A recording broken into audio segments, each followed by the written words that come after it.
Fala galera, tudo beleza? Dando continuidade ao nosso estudo sobre matemática financeira, lembrando que estamos utilizando o livro Matemática, Ciência e Aplicações. Estamos no capítulo 6, que trata justamente sobre o tema da nossa aula, que é matemática financeira, e na aula de hoje iremos falar sobre juros compostos, tá? Considere a seguinte situação. Depois de muito trabalho, Miguel juntou R$ 500 e abriu uma caderneta de poupança para seu filho como presente pelo seu 10º aniversário, do menino, tá? Vamos supor que o rendimento dessa caderneta de poupança seja de 0,6%, tá? Não é 6%, é menos do que 1%, tá? 0,6% ao mês e que não será feita nenhuma retirada de dinheiro nem depósito nos próximos anos. Essa é a situação. Então, ele colocou R$ 500, nem vai adicionar mais, nem vai retirar. E a poupança está rendendo 0,6% ao mês.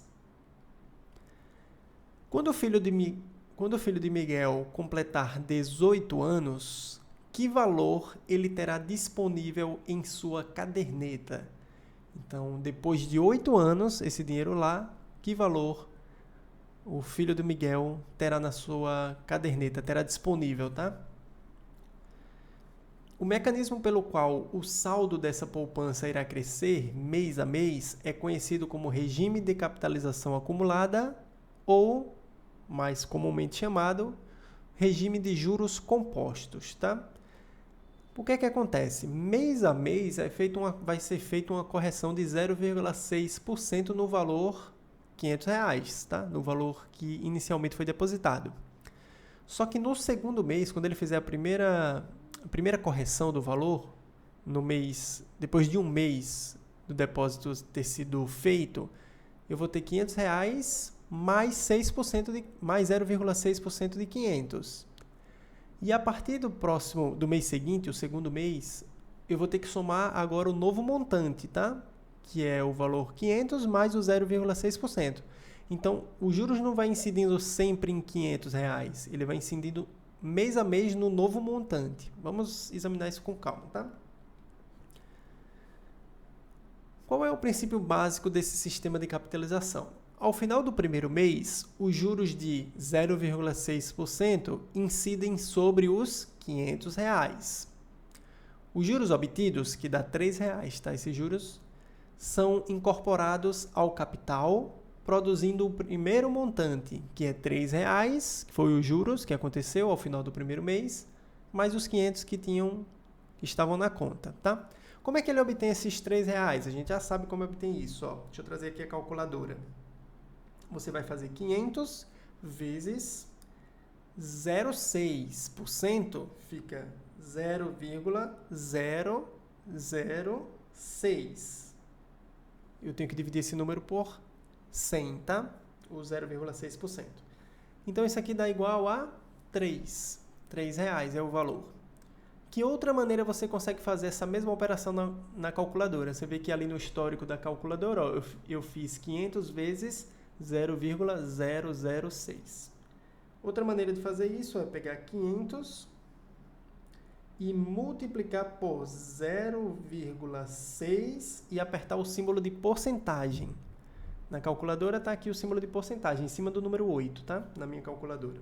Vou apertar e ele também chega a essa mesma operação. Então, olhe para o histórico. Eu fiz de duas maneiras essa conta. 500 vezes 0,006 ou 500 vezes 0,6 e aperto o símbolo de porcentagem, tá certo? Agora você vê que no final eu vou ter que somar os R$ 3 de juros que nós ganhamos, mais os R$ 500 do depósito inicial, totalizando 503. É possível fazer essa conta de uma vez só também, a gente aprendeu a fazer isso. Tem duas maneiras principais. Você pode pegar 500 e multiplicar por 1,006, que dá igual a 503, obtendo já o total do primeiro montante. E a segunda alternativa que aprendemos é pegar 500 e somar mais 0,6 e vou apertar o símbolo de porcentagem. Dá 503. Então, você tem várias alternativas de chegar nessa resposta, tá? Lembre-se, dê uma olhada nas aulas anteriores que fizemos essas operações. Beleza, então sabemos como chegar nesses R$3, sabemos como chegar nesses 503, tá? Então, ao final do primeiro mês, ele vai ter R$503. Só que o que vai acontecer a partir de agora? Ao final do segundo mês, os juros de 0,6% incidem sobre o primeiro montante, não vai incidir mais sobre os R$500, porque agora não tem mais R$500 na conta, tem 503, então os juros têm que ser em cima de 503. E essa é que é a ideia dos juros sobre juros, ou dos juros compostos, tá? Então, ao final do segundo mês, os juros de 0,6% incidem sobre o primeiro montante, R$503.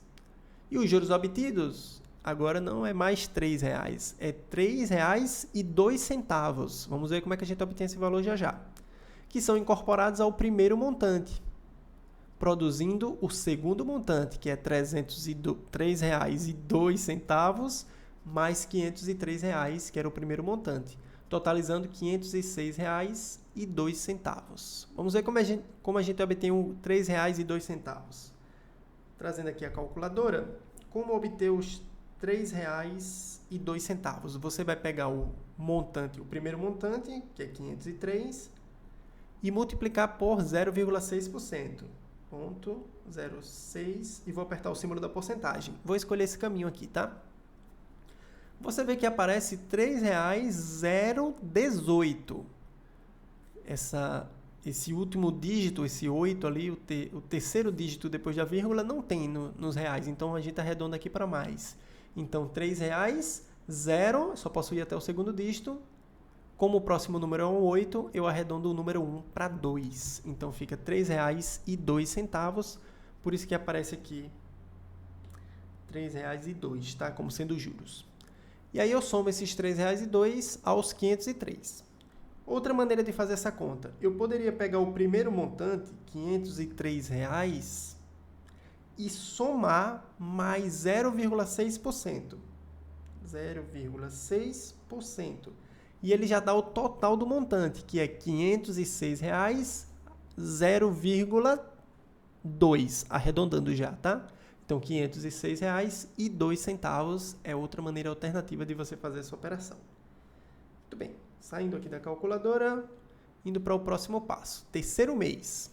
Ao final do terceiro mês, os juros de 0,6% incidem sobre o segundo montante, que agora o segundo montante, pessoal, é R$506,02.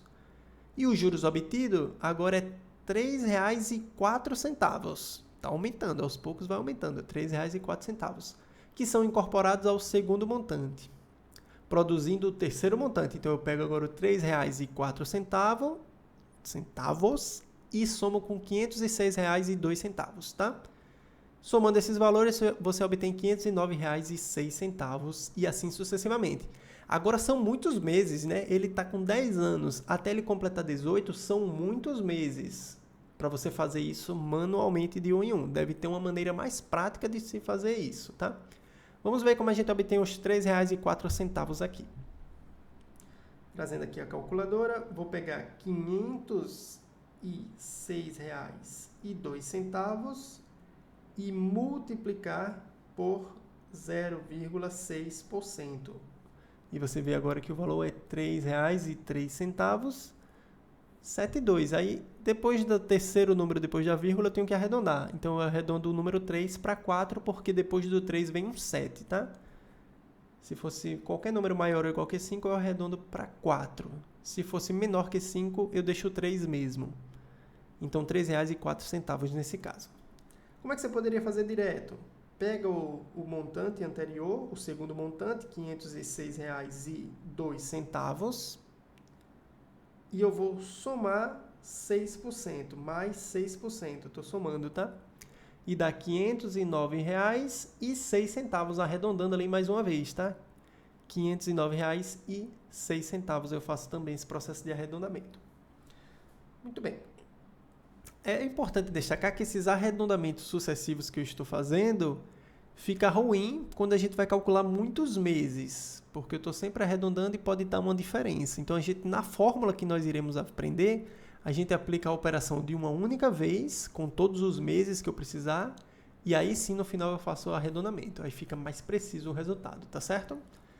Pois bem, continuando aqui.